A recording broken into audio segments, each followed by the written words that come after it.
Hello দর্শক শ্রোতা, আসসালামু আলাইকুম। আশা করি সকলেই ভালো আছেন। দর্শক শ্রোতা, ক্রোম ব্রাউজার এই অ্যাপসটা কিন্তু প্রত্যেকটা মোবাইল ফোনে রয়েছে এবং আমরা সবাই কিন্তু পার্সোনালি ক্রোম ব্রাউজারটাকে ইউজ করতে পছন্দ করি, কারণ অন্যান্য ব্রাউজারের তুলনায় এই ব্রাউজারে যে কোনো কাজ করে ফেলা যায় খুবই সহজে। বাট ক্রোম ব্রাউজারের মধ্যে এমন কিছু সেটিংস আছে যেগুলো যদি আপনি সঠিকভাবে ক্রোমকে বুঝিয়ে না দেন, তাহলে ক্রোম আপনার ইনফরমেশন লিক করবে, আপনার ফোন হ্যাক হতে পারে, অথবা আপনার অ্যাড্রেস ট্র্যাকিং হতে পারে। এ জাতীয় অনেক অনেক সমস্যা রয়েছে। প্লাস আপনার মোবাইল ফোনের স্টোরেজ খুব দ্রুত ফুল হয়ে যেতে পারে।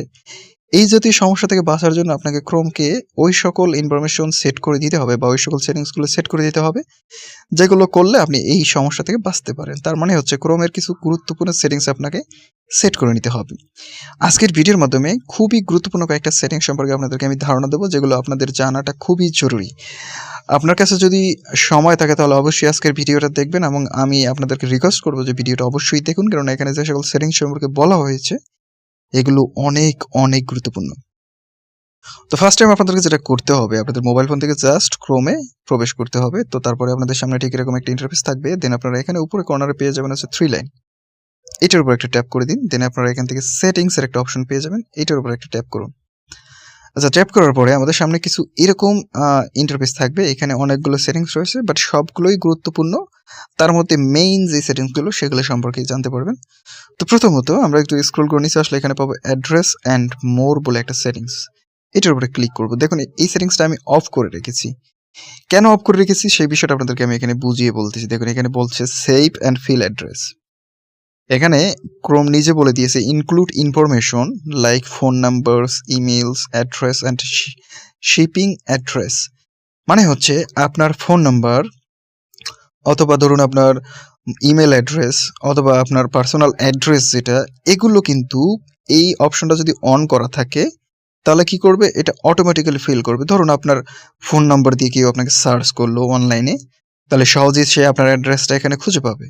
বা আপনার ইমেল অ্যাড্রেস দিয়ে আপনাকে ট্র্যাকিং করার চেষ্টা করলো, সে সহজেই আপনাকে ট্র্যাক করতে পারবে। প্লাস এখানে হচ্ছে আপনি কোথায় আছেন, কোন অ্যাড্রেসে আছেন, কোথাও যাচ্ছেন কিনা, এইসব জিনিসগুলো কিন্তু এখান থেকে সহজেই বের করে নিতে পারবে। বা কোনো হ্যাকার যদি চায় তাহলে সেগুলো সে কিন্তু লিক করতে পারে।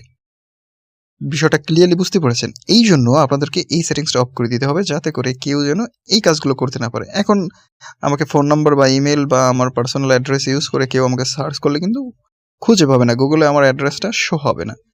ক্লিয়ারলি বুঝতে পেরেছেন? নেক্সট আমরা যে গুরুত্বপূর্ণ সেটিংসটা সম্পর্কে জানবো, সেটার জন্য জানতে হলে আপনাদেরকে একটু স্ক্রল করে নিচে আসতে হবে। দেন আপনারা এখান থেকে যেটা পাবেন সেটা হলো সেফটি চেকআপ। তো এটার উপরে ক্লিক করতে হবে। তো সেফটি চেকআপের মধ্যে সবথেকে বড় যে সেটিংসগুলো সেগুলো হলো আমাদের যে সেফ ব্রাউজিং এবং আপডেটস। আর পাসওয়ার্ড বিষয়টা খুবই গুরুত্বপূর্ণ। এক্ষেত্রে পাসওয়ার্ড কিভাবে সেট করবেন সে বিষয়ে আমার অলরেডি ভিডিও দেওয়া আছে, যেটা আমি জিমেইলের পাসওয়ার্ড সেট করার ক্ষেত্রে দিয়েছিলাম। আপনি সেটার লিঙ্ক আজকের ভিডিওর ডেসক্রিপশনে পেয়ে যাবেন, সেখান থেকে দেখে নেবেন পাসওয়ার্ডটা কিভাবে সঠিকভাবে সেট করতে হয়। একটা জিমেইল অ্যাড্রেসের বা গুগল অ্যাকাউন্টের পাসওয়ার্ড কিভাবে দিতে হয় সেই বিষয়ে ভিডিও সেখানে রয়েছে। বাট অন্যান্য গুরুত্বপূর্ণ সেটিংসগুলোর মধ্যে সেফ ব্রাউজিং সব থেকে গুরুত্বপূর্ণ। এখানে কিন্তু গুগল বাই ডিফল্ট যে সেটিংসটা আমাদেরকে দেয় স্ট্যান্ডার্ড প্রোটেকশন, মোটামুটি একটা প্রোটেকশন। বাট এইখানে আপনাকে যেটা করতে হবে সেটা হলো এই যে এনহ্যান্সড প্রোটেকশন, এইটা অন করে দিতে হবে।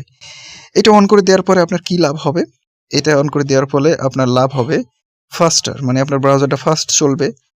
তারপরে proactive protection against the danger website. এখানে দেখুন যে সকল ওয়েবসাইটগুলো খুবই বিপজ্জনক সেগুলোর থেকে আপনাকে রক্ষা করবে। যেমন সেটার মধ্যে ঢুকতে চাইলে গুগল সেখানে ঢুকতে দিবে না, সেখানে আপনাকে শো করবে যে this website is not found, এরকম একটা ইনফরমেশন দিবে। এবং ডাউনলোডসের ক্ষেত্রে আপনার বিভিন্ন ধরনের এক্সটেনশন যখন আমরা ডাউনলোড করি, জিপ ফাইল ডাউনলোড করি, সেক্ষেত্রে যদি কোনো ভাইরাস থাকে তাহলে সেটা ডাউনলোড হবে না। এবং আপনার মোবাইল ফোনের পাসওয়ার্ডের যে ব্রডকাস্ট রয়েছে, ব্রডকাস্ট বলতে তো আপনারা বুঝেন, মানে আপনার মোবাইল ফোনের যে পাসওয়ার্ড সেটার একটা বহুত বড় লিস্ট থাকে গুগলের কাছে।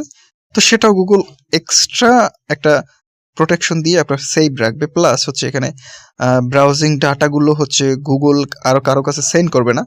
এখানে দেখুন বলেছে required browsing data to be send গুগলের কাছে যাবে এবং সেটা ভেরিফাই করবে। গুগল কি করবে, আপনার এই ইনফরমেশনগুলো আপনি ক্রোম ব্রাউজারে কি সার্চ করতেছেন এটা গুগলের কাছে যাবে এবং গুগল সেটাকে ভেরিফাই করে দেখবে। যদি সেটা আপনার জন্য সেভ হয় তাহলে যেতে পারবেন, না হলে সেই ইনফরমেশনগুলো আপনি ইউজ করতে পারবেন না। আশা করি ক্লিয়ারলি বুঝতে পেরেছেন। নেক্সট আমরা ব্যাকে যাব এবং এখান থেকে আপডেটসের ক্ষেত্রে আপনারা প্রতিনিয়ত এটাকে আপডেট করতে থাকবেন এবং আপডেটের জন্য আপনাকে যেটা করতে হবে, এদের নিচে দেখুন এখানে আমরা আপডেটের যে উপরে যদি এটা ক্লিক করি তাহলে এখান থেকে আমাকে প্লে স্টোরে নিয়ে যাবে এবং এখান থেকে সহজে আমি এটাকে আপডেট করে নিতে পারবো যদি আপডেট অ্যাভেলেবেল থাকে। তো আমি প্রতিনিয়ত আপডেট করি গুগলকে, যার কারণে আমার এখানে কিন্তু দেখতে পাচ্ছেন ওপেন অপশন দেখাচ্ছে আপডেটগুলো অলমোস্ট করা। এবারে যদি আমরা নিচে চেক আপে ক্লিক করি তাহলে এগুলো চেক আপ করা হবে। দেখুন আমার 3টা সেটিংসই কিন্তু এখানে দেওয়া আছে, টিক মার্ক চলে এসেছে। তার মানে হচ্ছে দর্শক শ্রোতা, আমার এই অ্যাকাউন্টটা এখন কিন্তু সম্পূর্ণরূপে সেভ রয়েছে, আমার ক্রোম ব্রাউজারটা কিন্তু সম্পূর্ণরূপে সেভ রয়েছে এবং আমার ডাটাগুলো সেভ রয়েছে। তাই গুগল কি করেছে, এগুলো স্ক্যান করার পরে এখানে টিক মার্ক দেখিয়ে দিয়েছে। এরপর আমাদেরকে ব্যাগে যেতে হবে। দেন আরও গুরুত্বপূর্ণ একটা সেটিংস সম্পর্কে ধারণা দেবে, সেটার জন্য আপনাদেরকে যেখানে যেতে হবে সেটা হলো প্রাইভেসি অ্যান্ড সিকিউরিটি, এটার উপরে ক্লিক করতে হবে। দেন এখান থেকে আপনাকে যেটা করতে হবে দর্শক শ্রোতা, একটু স্ক্রল করে নিচে আসবেন, তারপর এখান থেকে আপনারা পাবেন এইখানে একটা লেখা আছে যে অ্যাড প্রাইভেসি, এটার উপরে একটা ক্লিক করুন। ক্লিক করার পরে এখানে কিছু বিষয় আপনাকে দেখাবে, অ্যাড মেজারমেন্টস, তারপর অ্যাডস, এখানে সাইট সাজেস্টেড অ্যাড টপিকস, বিভিন্ন ধরনের প্ল্যাটফর্ম বা বিভিন্ন ধরনের বাজে সাইট আছে যারা আমাদের মোবাইল ফোনের ডাটাগুলোকে হ্যাক করে তারপরে আমাদের মোবাইল ফোনে অ্যাড চালাতে চায়। দেখা যায় অনেকের মোবাইল ফোনে ভাই ঢুকলেই খালি অ্যাড আসে, তাই না? ওগুলো কিন্তু তারা ইউজ করে আমাদের মোবাইল ফোনকে হ্যাক করে। তো এইগুলো বন্ধ করার জন্য এখানে অ্যাড টপিক্সে যাওয়ার পরে এই অ্যাড টপিক্স এগুলোকে আপনাকে বন্ধ করে দিতে হবে সরাসরি। জাস্ট এখান থেকে অফ, এখানে যাবেন, তারপর এখান থেকে অফ, এখানে যাবেন, এখান থেকে অফ, সবগুলো অফ করে দিবেন, বাস কাজ শেষ। এখন আমার অ্যাডের যে আইডিটা রয়েছে গুগল আইডি, সেটা কেউ দেখতেও পারবে না আর সেটা খুঁজেও পাবে না, যার কারণে আমার এই মোবাইল ফোনে হ্যাক করে অ্যাড চালানোর প্রশ্নই আসে না। আশা করি ক্লিয়ারলি আপনারা বুঝতে পেরেছেন দর্শক শ্রোতা। এরপরে আপনাদেরকে যেটা করতে হবে, স্ক্রল করে একটু নিচে আসতে হবে। এরপর আপনারা এখানে দেখতে পাবেন always use a secure connection. অনেকে আছে যারা আপনারা আমাদের মোবাইল ফোনে যে নেটওয়ার্কগুলো ইউজ করি, বিভিন্ন ধরনের নেট ডাটা কানেকশন, তো অনেকের ওয়াইফাইতে বিভিন্ন ধরনের মানে ওয়াইফাইয়ের পাসওয়ার্ডের মাধ্যমেও অনেকে হ্যাক করে থাকে মোবাইল ফোন ওয়াইফাই নেটওয়ার্কের মাধ্যমেও, যেটাকে ডার্ক নেটওয়ার্ক বলা হয়। ওরকম ডার্ক নেটওয়ার্কের সাথে কানেক্টেড হয়ে গেলে কিন্তু আমাদের মোবাইল ফোন হ্যাক হওয়ার সম্ভাবনা থাকবে। তো আমরা এখানে এটাকে অন করে দেবো এবং এটা যখন আমি অন করে দেবো তখন আমি একটা ওয়াইফাই কানেক্টেড করলে বা ব্রডব্যান্ড নেটওয়ার্ক কানেক্ট করলে সেইটাকে আগে স্ক্যান করবে আমার মোবাইল ফোন গুগল, সবাই স্ক্যান করার পরে সেটাকে ইউজ করার অনুমতি দিবে। যদি সেটা কোনো ধরনের ডার্ক ওয়েবসাইটের সাথে কানেক্টেড থাকে তাহলে আমাদেরকে সেটা ইউজ করার অনুমতি গুগল দিবে না। আশা করি ক্লিয়ারলি বুঝতে পেরেছেন। নেক্সট আপনাদেরকে যে গুরুত্বপূর্ণ সেটিংসটা সম্পর্কে ধারণা দেবো, সেটা জানতে হলে আপনাদেরকে একটা কাজ করতে হবে, সেটা হচ্ছে সাইট সেটিংস। একটা সাইডে এইখানে অপশন পাবেন, এটার উপর একটা ক্লিক করতে হবে। দেন আপনাদেরকে কি করতে হবে, একটু স্ক্রল করে নিচে যেতে হবে, একদম স্ক্রল করে নিচে আসতে হবে। নিচে আসার পরে আপনারা এখানে পেয়ে যাবেন হচ্ছে ডাটা স্টোরড, এটার উপর ক্লিক করুন। ক্লিক করার পরে এখানে দেখুন কিছু ডাটা এখানে স্টোরড হয়েছে বিভিন্ন ওয়েবসাইট থেকে। দেখুন এইখানে এই যে এটা দেখতে পাচ্ছেন, এইটা দেখতে পাচ্ছেন, এগুলো দেখতে পাচ্ছেন, এগুলো কিন্তু বিভিন্ন সাইট যেগুলোতে আমরা ভিজিট করেছি সেখান থেকে আমাদের এই ডাটাগুলো স্টোরড হয়েছে এবং আমাদের মোবাইল ফোনের যে মেমোরি কার্ড রয়েছে সেটা কিন্তু ফুল হচ্ছে ধীরে ধীরে। এরপর আমরা কি করবো, এখন এগুলো ডিলিট করার জন্য যেটা করতে হবে, এখান থেকে আমাদের জাস্ট ক্লিক করতে হবে এটার উপরে। দেন এখানে delete data and reset permission, just এটার উপরে ক্লিক করুন।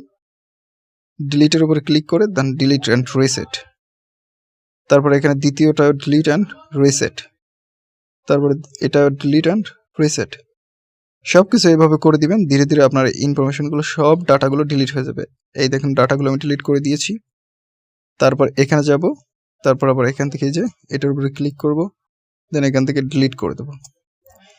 তারপরে এখান থেকে আপনার মানে যেগুলো আপনার মোটামুটি প্রবলেম হচ্ছে এগুলো আপনাকে এখান থেকে ডিলিট করে দিতে হবে। বেশি পরিমাণে এমবি থাকলে ওগুলো ডিলিট করে দেবেন এবং এখানে অনেক সাইট রয়েছে, এখান থেকে চাইলে আপনি এখানে ডিলিট অলে ক্লিক করে আপনি এগুলো চাইলে সব ডিলিট করে দিতে পারেন যদি কোনো সাইটের প্রয়োজন নেই। তবে এখানে কিছু সাইট আছে যেগুলো আমার প্রয়োজন, এই জন্য আমি সব ডিলিট করতেছি না, আপনাদেরকে জাস্ট দেখিয়ে দিলাম কিভাবে কাজটা করবে। তো দর্শক শ্রোতা, এই ছিল আজকের ভিডিও। আশা করবো আপনাদের ভিডিওটা ভালো লাগবে। যদি ভিডিওটা ভালো লাগে অবশ্যই চ্যানেলটাকে সাবস্ক্রাইব করবেন, প্লাস এরকম আরো ইন্টারেস্টিং ভিডিও পেতে আমাদের সাথে থাকবেন। ফেসবুক পেজ থেকে দেখলে পেজটাকে ফলো দিয়ে দিবেন। ধন্যবাদ সকলকে, ভালো থাকুন, সুস্থ থাকুন। কথা হবে নেক্সট এরকমই আরো ইন্টারেস্টিং ভিডিওতে।